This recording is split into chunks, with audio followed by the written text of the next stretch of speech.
Hey everyone, it's James from FunFoods, and today I'm going to show you how to make these Mountain Dew potato chips. Now you can make your very own Mountain Dew flavored potato chips. Just keep watching and I'll show you step by step how to make these. Well, the first thing we need to do is make our flavoring that we're going to sprinkle over top of our potato chips. Now we can't just use a liquid flavor because if you do, then the chips become soggy. So we have to come through a couple steps first to make this happen. So start off with a small saucepan. And to that, I'm going to add 2 cups of Mountain Dew soda. So here's 1 cup and 2 cups. Just take this over to the stove. We want to heat this up until it gets to 230 degrees Fahrenheit or 110 degrees Celsius. That is to make it a syrup. Just heat this up on high. And while our Mountain Dew is over there heating up and trying to get to 230 degrees, we have to clarify some butter. So I'm going to use 1 stick, which is half a cup of butter, and put it in another small saucepan. And we're going to heat this up over really low heat, nice and slow, until it all melts. Just turn the heat on really low, and we'll let that melt. And you'll notice the butter as it melts, it's almost completely melted now. And you can see all that white film on the top. We're going to need to scrape that off. But first, let's turn off our heat. And move that aside. We're going to let it cool down just a little bit first. Alright, so I've let our butter cool down just a little bit, not much. What we're going to do is scrape off all that white milky stuff. And we're going to get it all out. And I'm just going to put it in a separate little bowl. And after each time, I'm going to wipe down my spoon. Just works best that way. Try to get as much of this out as you can.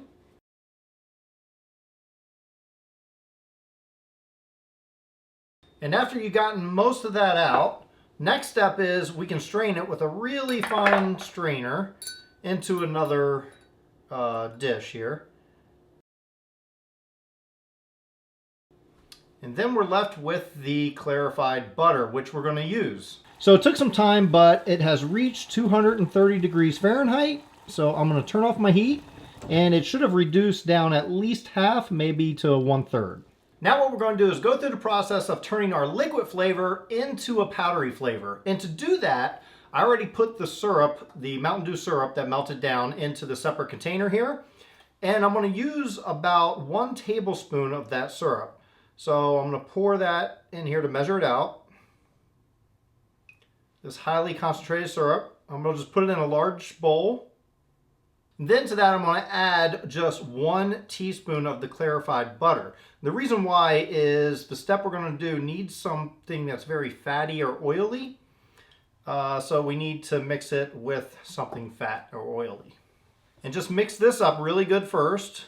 Get that all mixed in there with a whisk. How we turn this liquid into a powder is we're going to use science. And I have this stuff, it's called maltodextrin. And I'll put a link in the description below where you can get a hold of some if you can't find any on your own. It is this powdery substance. It's a very fine powder. It comes like this. And how much we're going to put in here, I'm going to say about 1/4 of a cup. And the reason I say about is it's really a game of just playing with it.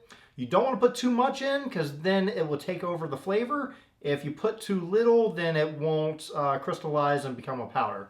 So we're going to sprinkle this over top of our Mountain Dew flavor and our butter. A good amount. And it's going to start soaking it up. And we're just going to whisk this up really fast.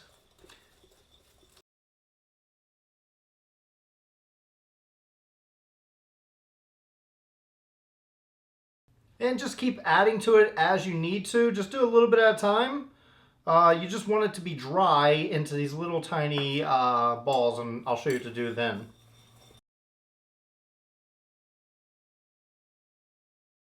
Now for our next step, I have a clean bowl and I have this strainer here. And I'm just going to take all of our big chunks of flavoring and put in there.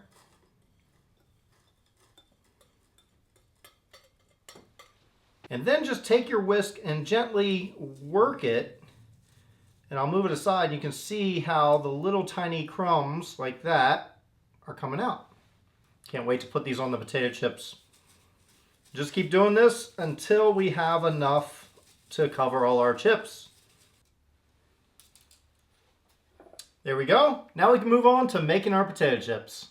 So what I've done now was I've already peeled some potatoes, and we're going to slice these. The first one I'm going to slice just to try to get a nice even space. We're going to slice them nice and thin, about that thickness, like so. And after you slice them, what you want to do is put them in a large bowl of water.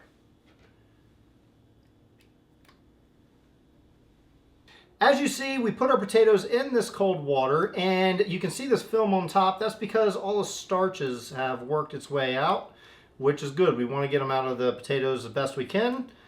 And we can just change this water a couple times until the water's clear and there's no more starches. Now what we're going to do is, in a large bowl, we're going to add 6 cups of cold water and half a cup of vinegar.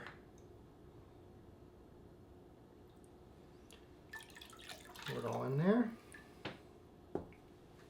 Now we can put our potatoes in this water.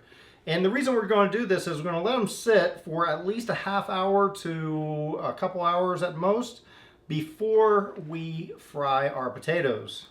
And this is going to help it so that they don't become real soggy and they're nice and crisp. So I've let my potatoes soak for about an hour and a half in the solution. Now what we're going to do is pull some out, and we got to dry it off before we put it in the fryer. Now I have my oil over there heating up on the stove, and I'm trying to get it to 300 degrees Fahrenheit. And I'm going to pull out only as much as I'm going to fry in each batch.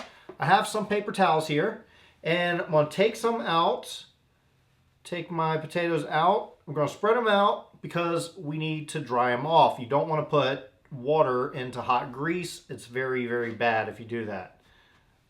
So just take some paper towels, and we want to pat them dry. So I'm going to take these and put these in our hot oil and fry them up. All right, so our oil has reached 300 degrees Fahrenheit. I'm going to pull this out.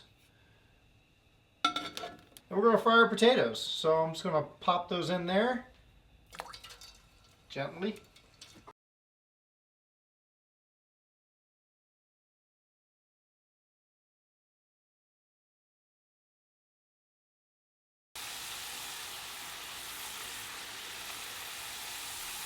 And now we can just pull them out, drain them, and put them on some paper towels. All right, so we pulled our potato chips out of the grease. They're nice and hot, and we kind of want to work quickly a little bit here. Now, I'm going to put these in a large Ziploc bag. While they're still, they're drained a little bit, but we want them to be a little bit greasy. I'm going to add a little bit of salt to this. And then we have our Mountain Dew flavoring. I'm going to add that in there as well. I'm going to get a good handful in there. And then zip up our Ziploc bag and just kind of shake it around a bit. And hopefully it'll coat them really good. I think I'll just dump them in the seasoning. So much for the plastic bag. So I'm just going to dump these in the seasoning itself and get a good coating on them. And just kind of mix them around.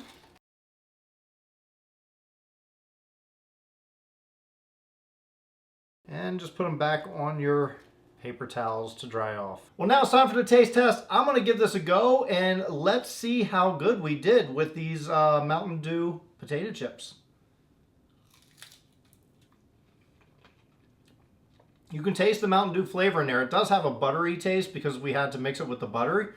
So it's like a Mountain Dew and butter flavored potato chip, which is pretty cool. Well, thanks everyone for watching. I hope you enjoyed watching me make these Mountain Dew potato chips. They were a lot of fun to make, and I really enjoyed them. They tasted amazing, and you can make your own too. Just follow the steps in this video. You can make other flavors as well, but the Mountain Dew Total MLG. If you enjoyed this video, hit that like button. Also hit that big red subscribe button. If you're not already subscribed, you'll get new videos every week. And be sure to hit that bell notification so you'll be notified when I put a new video out, because sometimes YouTube doesn't like to notify people. So be sure to hit that bell notification. And as always, check out some of the videos I have off to the side, and I'll see you next time.